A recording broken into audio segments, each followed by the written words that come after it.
Coming up on the Cowboys Report, Randy Gregory's contract has been extended by the Dallas Cowboys.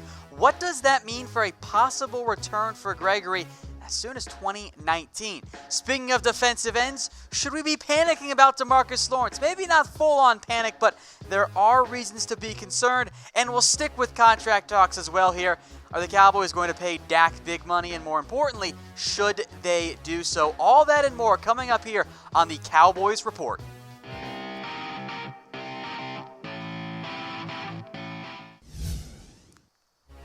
Hello friends, you're watching the Cowboys Report presented by the MyTV Choice app. Go download the app today to get rid of commercials during March Madness at mytvchoice.com. Once again, I am your host, Tom Downey. Let's take a look at some of the latest Cowboys rumors and I guess more of a news item here to lead things off. The Cowboys have extended the contract of Randy Gregory. 4 stars on this one. His deal now runs through 2020. And in addition to this deal, which will pay Gregory just $735K in 2020, they did make $310K of his deal in 2019 into a signing bonus. So a couple little notes here for Gregory as relates to the signing bonus portion of it. A is kind of, I think, some cap maneuvering, frees up a little bit of money this year if he does play. It's also very clearly a sign of support from the Cowboys to Gregory. They've made it very clear they still want him to be a part of the Cowboys long term. It is a very different situation than what David Irving has. And this move, I think pretty clearly, is a sign the Cowboys think that they're going to find a way to bring back Randy Gregory long term. That's what I think this means going forward. I think that this edition of Randy Gregory's extension is a sign that the Cowboys believe that's going to happen with Randy, that he will be able to play in 2019. Now we'll get to that more in depth here, but there is some risk reward here, I think. In terms of you're giving him the signing bonus, you're extending him long term. Also, it's a little risky, although there is some reward if he does play in 2020 and 2019. So grade the extension of Randy Gregory, A, B, C, D, or F. Let me know what you guys think in the comments section. I posted this earlier on our community tab, the same question. Here were the early results. Of course, not finalized yet by any means. We'll see what else happens later on. 45% of you said A, 26% said B, 15% said C, and then 9% of you guys said it was an F. I think there is some risk involved here with the way the signing bonus works out, but if Gregory does play this year or even next year, you're getting him super cheap. So I think at worst, for me, it's a B grade. I lean more towards the A-, B+ category. Now, as kind of mentioned and hinted at and really kind of discussed already, is Randy Gregory going to play in 2019? I'll give this one 2 stars. I've honestly thought about giving it 3 because this extension is a clear sign, to me at least, that Dallas thinks Gregory's going to be back. Otherwise, why give him the signing bonus and extend his deal? I know you're trying to do right by him, but that's still money against the cap and all that. Now, there has been a little bit of buzz from Gregory's supporters, per Mike Fisher, that they at least think there's a chance that Randy Gregory isn't going to miss any games in 2019, that the NFL is going to try and be more open and supportive and just in general different than what they've been when it comes to marijuana issues, and that maybe they'd even make Randy Gregory the poster child for that. See, we're being far more open. And Gregory, of course, suffers from mental illness, and that's the big reason why there. And if the Cowboys do get back Randy Gregory, and let's just assume DeMarcus Lawrence plays too, all of a sudden, DeMarcus Lawrence, Randy Gregory, Robert Quinn, Tyrone Crawford, Antoine Woods, Malik Collins, and probably Taco or Hyder or Armstrong, that's a really good interior and edge defensive line group there. That's a really intriguing group and very talented group as well, and you feel pretty good about it if they actually all play and are all healthy and are all signed, looking at you, DeMarcus Lawrence. So will Randy Gregory play in 2019? Type Y for yes and type N for no. Let me know what you guys think in the comments section. I don't know if he'll be there for week 1, but as of right now, I lean more towards yes than no. Now, today's show is brought to you guys by the MyTV Choice app. Go download it today at mytvchoice.com. Get rid of commercials during March Madness. No more cutting in and having to sit around waiting for the game to come back. Instead, the app knows when a commercial comes on, and they'll send you other sports content like stuff from Chat Sports. Go download it today, folks, at mytvchoice.com. We'll stick with our defensive end talk here. Should the Cowboys, and really fans in particular, not panic yet over DeMarcus Lawrence? I'm going to give this one 3 stars. It's where I'm at. Now, there are reasons to be concerned, and that's why it's 3 and not 4 stars, and they're very understandable at that because the clock is ticking. We're getting closer to the draft. He hasn't had the surgery yet. 2 sides are still apart, but they're only a few $1 million apart right now. That's really not that much. And I think especially if both sides are willing to give a little bit here, they can find a way to get the deal done. And in reality, at some point, I like to think that reason will prevail. And that DeMarcus Lawrence and the Cowboys will sit down and go, you know what?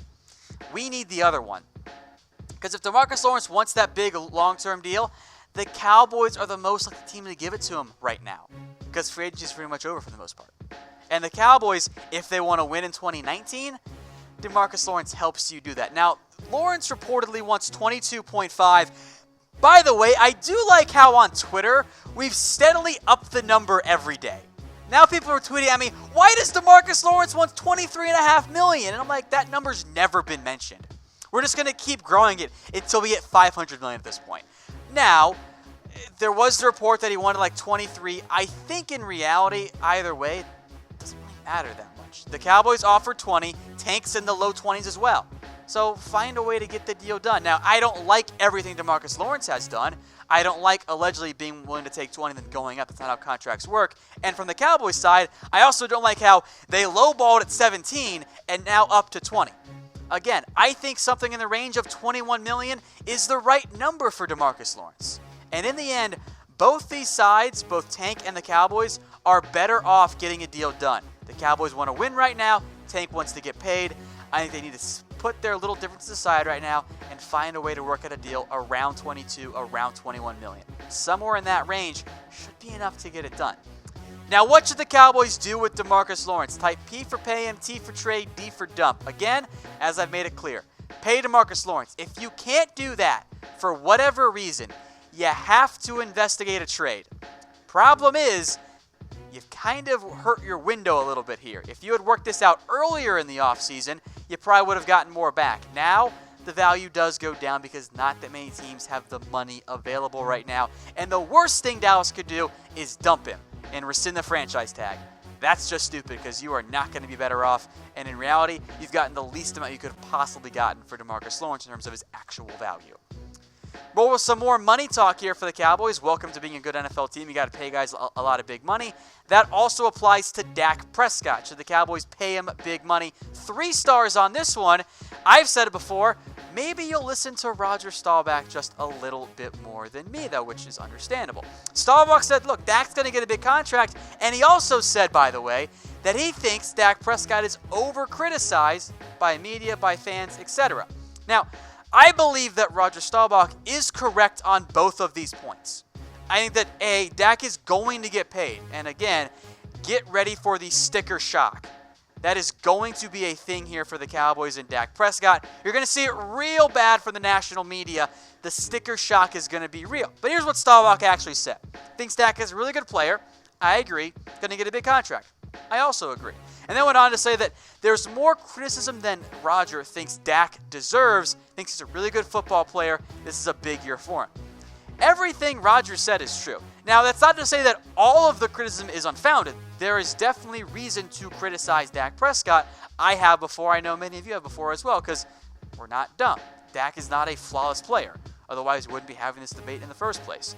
But Dak, when he gets that big deal, it's going to be big. Here is my projected contract for Dak Prescott. 5 years, $147.5 million. But I want to bring up 2 points. Yeah, sticker shock's real there. Point number 1. With the way that it works, with his last year of his first contract applying, all of a sudden, the deal looks a lot more palatable. It's not that bad. And oh, by the way, most importantly, in 2 years, when all the other quarterbacks sign even bigger deals than Dak Prescott, because that's how contracts work, they go up each and every single year, and the most recent guy always gets the most amount of money. It's really not going to be that bad if you believe in Dak Prescott. And if you don't believe in Dak Prescott, okay, have a better idea than just dumping him, because if you do that, you're not going to be in great shape. But there are alternatives, I think, to Dak. I just haven't seen many good ones suggested Cooper Rush is not a good alternative to Dak Prescott. Now, today's show is brought to you guys by BetDSI, the internet's #1 sportsbook. Head over to chatsports.com/bet and use that promo code Cowboys120 for a 120% deposit bonus. If your bracket is busted and you pick Duke like most people did, go make some money on BetDSI and get that money back there. They have that promo code. It gets you extra bonus points. Even if you get some picks wrong, you're going to be fine. Promo code Cowboys120 at chatsports.com/bet. Next up is the worst free agency signing by the Dallas Cowboys, Jason Witten. This one was very intriguing to me. I'm going to give it 2 stars. I don't necessarily agree with it, but I have a tough time arguing against it too. So Bleacher Report said this was the worst one. Again, Witten got a 1-year, $4.25 million deal. That includes some playing in every game and being active game incentives, so he'll probably get there. Maybe up to $5 million if the Cowboys win a bunch of playoff games and he has a bunch of catches and whatnot. Bleacher Report's main point was that Witten's money could be used elsewhere. That $4.25 could be spent on somebody else. They mentioned a safety in Adrian Amos, but that was, I think, out of the Cowboys' willing price tag, regardless of Jason Witten. Now, I don't think the Jason Witten signing is actually all that bad. I really don't. But which one's worse? Is it Cam Fleming? I don't think so. That's a deal with most of the money coming in year 2, so for next year, you're fine. Jameis Olawale is cheap. He's a fullback, but he's cheap. Tavon Austin, I love that signing. I love the Randall Cobb one. And then Christian Covington, George Iloka, Kerry Hyder, those last 2, by the way, not guaranteed to make the roster. I think that's a pretty good deal. I think those were all solid moves there by the Cowboys. So in terms of being the worst, I kind of get it. But also, it's not bad either. So that's why I gave it 2 stars. It might technically be the worst signing by the Cowboys, but I don't consider it a bad one either. Maybe a little bit expensive, but it's the Cowboys and Jason Witten and Jason Garrett. Maybe that's not a huge surprise. Let me know what you guys think, though, in the comments section. One last rumor here on the show for you guys today. What about Miles Boykin to the Cowboys in round 2? Absolutely not. This one is fake news. This is a terrible idea from NFL.com. They posted one of their 4-round mock drafts. So I'm like, okay, let's see. Who the Cowboys take it in round 2? I scroll down, and it's Miles Boykin, who I like, by the way. There's a lot of upside there, had a great combine, but not in the top 60. And by the way, the rationale was that Boykin was going to play Terrence Williams' role. Here's the thing. That role didn't exist last year. And in reality, that's Michael Gallup's role. So I don't understand why you're taking an outside receiver when you have Cooper, you have Michael Gallup, you just signed Randall Cobb. I am open to the idea of a receiver in round 2. Miles Boykin, at least for me personally, is not a top 60 prospect. And oh, by the way, there were other way better players on the board here for the Dallas Cowboys. And by the way, if you take Boykin, Hearns has to be gone anyway, but whatever. Other players that are better were on the board. Mecole Hardman, Deebo Samuel fit the Cowboys' needs way better than Miles Boykin does. Heck, Taylor Rapp was there. And instead, you're drafting a receiver to replace Terrence Williams' role, which doesn't exist. Doesn't make any sense to me whatsoever. Now, in terms of the draft, I like it a lot because we all have different ideas and opinions, and your number 25 guy might be my number 30 guy, and that leads to some differences there. So who is your ideal round 2 target for the Dallas Cowboys? Let me know in the comments section. We'll do some more mock drafts later on this week, but I'm not going to spoil it, but you might see one of my guys in that one coming up in just a little bit. Hey Cowboys fans, thanks for watching the Cowboys Report. If you haven't already, click right here to subscribe to our channel for all the best Cowboys coverage on the internet. That's news, rumors, highlights, mailbags, film studies, and a whole lot more. And I'm making your lives a little bit easier as well with the next Cowboys Report video right here.